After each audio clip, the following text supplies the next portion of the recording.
The bread value chain comprises three phases: wheat as raw material, production in mills and bakeries, and the sale of bread. The raw material phase. The Syrian government has three sources of wheat.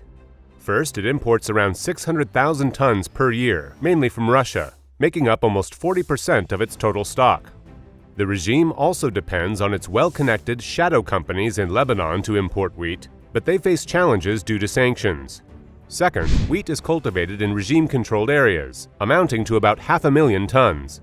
Overseeing this production is a public entity named Hoboob, but its prices for wheat barely covers production costs.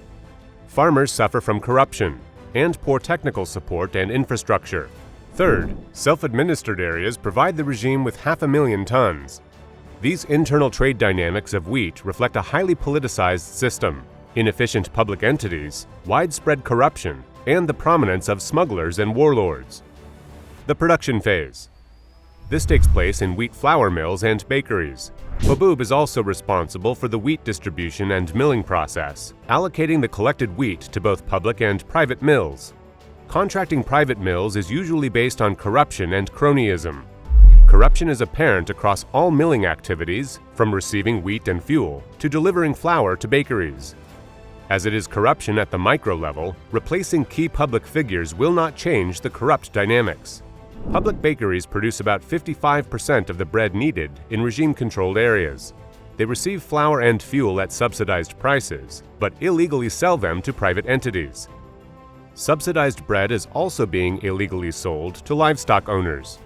This affects the quantity and quality of bread in these bakeries. The selling phase.